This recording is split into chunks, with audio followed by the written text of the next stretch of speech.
Welcome back to the Cities of Channel. We're all staying safe and well, and a part two. So make sure you've checked out part one, guys. It's a follow-on, of course, and we're looking at Nico Gonzalez. Yes, his 24-25 season with City, or part season, of course. He didn't join us until early in the February. So we're having a look. This is part two, so please check out part one. I'm recording this just days before the start of the 2025-26 season. So we're going to have a look back at what he's done so far. We'll include the World Cup in this segment as well, of course. You'll be a little bit disappointed, but more on that in a moment.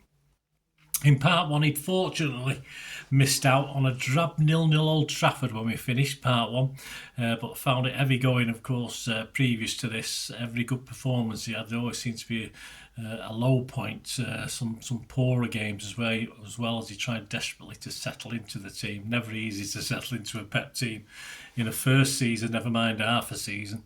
We started what became the KDB show. Yes, it was a 5-2 win over Crystal Palace at the Etihad, of course, on the 12th of April. He did actually go into the book on 40 minutes, but I actually liked his performance for this game. Others, not so much. I did say I thought he stepped up today and was working hard in that middle in my player ratings show. And I give him a 7 out of 10. He got 6 from Simon Pekowski. He wasn't impressed from the Manchester Evening News. But David McDonald, a well-known journalist for lots of papers, he also scored him a 7 like me. And I think there's some stats on SofaScore here that sort of back up my and McDonald's feelings on his performance. He had 100 touches in this game, 95% pass accuracy. He made 83 out of 87 passes. He won 5 out of 9 ground duels, which isn't bad. He won both his aerial duels. He had 2-1-2. He made 1 clearance, 1 interception, and a total of 4 tackles. Next up, just average 60s though from myself and Simon as we beat Everton last time at Goodison 2-0 on the 19th of April. As his namesake again, Nico O'Reilly, as he done before in the part one, made the headlines. And on the 22nd of April, in a crunch game at home to Aston Villa, it was sadly splinters in the bum time as he sat this one out in a 2-1 victory, of course, for City. But at least he got some time on the pitch, not a lot, for his first visit with City to Wembley, a 2-0 FA Cup semi-final win, where he replaced Kovacic on 89 minutes. He just had time to complete 1 pass and make 1 clearance. So there you go, no problems. He didn't do anything wrong, put it that way. Even less time on the pitch in a 1-0 home win over Wolverhampton Wanderers on the 2nd of May. He replaced Kovacic on 93 minutes with that one. He filled his time very well though. He won 1 aerial duel out of 1. He made 1 clearance and made an interception. He was on the bench for the disappointing draw at Southampton. And as City, of course, lost the FA Cup final to Palace, he could only again look on from the bench as he was denied a first medal with the Blues. But better to come as he returned for the final home game of the season and scored his first league goal and second only City goal in a 3-1 win over Bournemouth on the 20th of May. Although he didn't start the game, he was a 68th minute emotional replacement, of course, for KDB playing his final City home game. But he quickly got involved. On 73 minutes, he was nearly cut in half by Lewis Cook's high studs. Cook was then sent off, but it was okay after some on-pitch treatment. And with City leading 2-0 on 89 minutes, Nico broke through the middle of the field to pick up a dink pass by Matheus Nunes, and he went on his own before curling in from the edge of the area. He got a 7 from me and Simon, but Simon Mullock was a bit miserable. He just gave him a 6.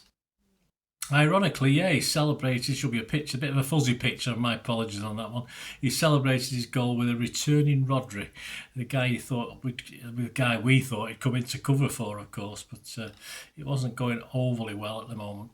Match stats, he made 94% pass accuracy in those minutes he was on the pitch, 15 out of 16. He got 1 shot on target. He did, in the goal.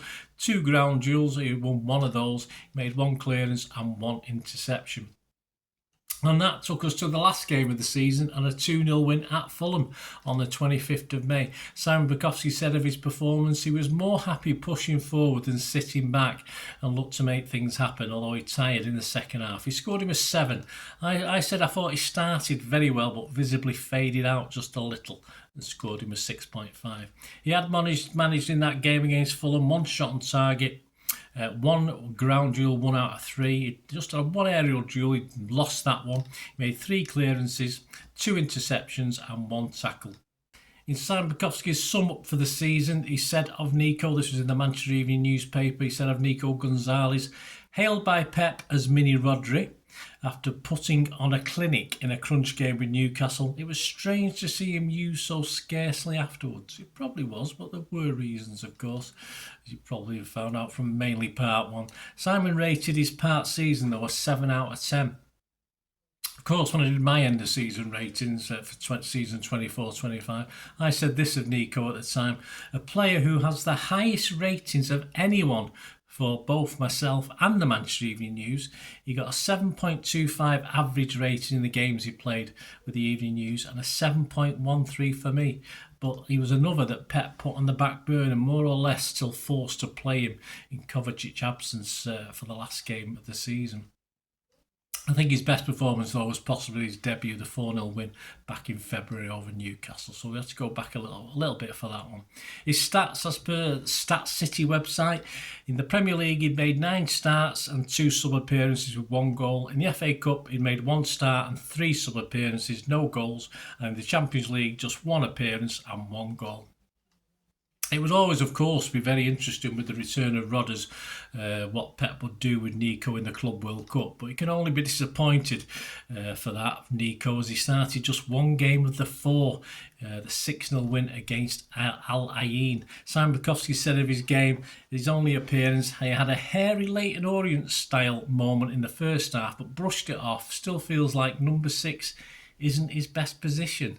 They scored him a 6. Yeah, well, that could be a problem if number 6 is not his best position, certainly with the new recruits we brought in. For me, I said I didn't notice him much, which is not always a bad thing for a number 6, and it allowed Gundogan and Bernardo more freedom as well. So I thought he did a good job, but he got a 6 from me as well.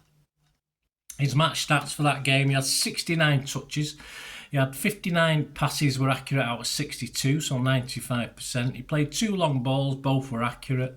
He won 3 out of 4 ground duels, made 1 interception, 1 total tackle, and he made 1 error leading to a shot. My thanks to SofaScore for all the stats today.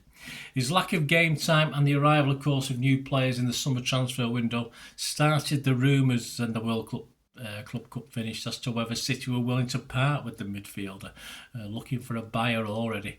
But at the time of recording, just days before the 2025-6 season gets underway, yes, he's still here. It'll be interesting to see what Pep has lined up for Nico. There's no obvious sign, as I said, that changing anytime soon. We've got names being brandished about who are leaving the club, but Nico Gonzalez isn't one, and I'm happy about that as well. He's not had much chance to bed in yet. I still expect a lot more from Nico. What any memories you've got, guys? Anything new before we finish? Any memories you've got of Nico Gonzalez? Of course, that Newcastle game was a standout, but any memories you might have, please share them. It'd be wonderful to hear them, and good luck for Nico for next season. Please, if you do enjoy the content, guys, there are ways of supporting the channel. I'm always appreciative of that. And if you do just want to contact me through my various socials, you can. And of course, to find out ways of contacting me or supporting the channel, just stay watching and listening. Thanks for that, guys. Hope you enjoyed the feature anyway. And please, if you can, give us a thumbs up, give us a like. That'd be wonderful.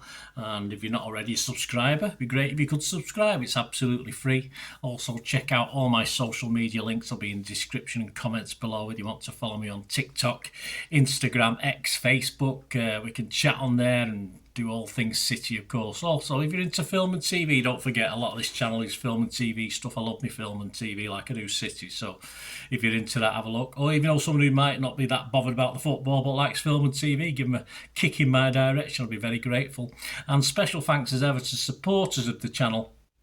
Piat6505. They've got a little eBay shop selling film and TV memorabilia mainly, including books, magazines, posters, lots of posters, and they do have some City stuff as well that they've purloined off me over time, so there'll be a few bits and pieces, probably more going on as well. So have a look at Piat 6505 on eBay.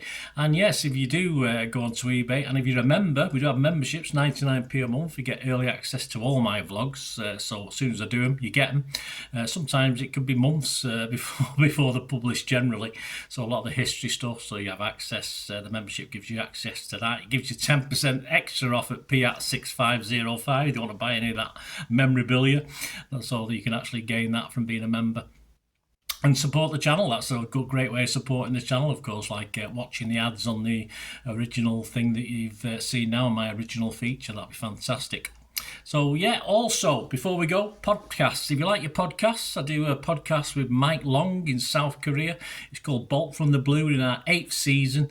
Yeah, we've had some good fun on there. We're trying to have a bit of humour, generally look at City's games as and when we play them, have a look back. So please check out that. It's on Soundcloud, Spotify, all good places you get your podcasts from. There you go, guys. Thanks for watching. Hope you enjoyed everything about this feature, and you didn't mind me asking you about this at the end. And please, all I ever ask for you is to stay safe, everyone, especially you Blues.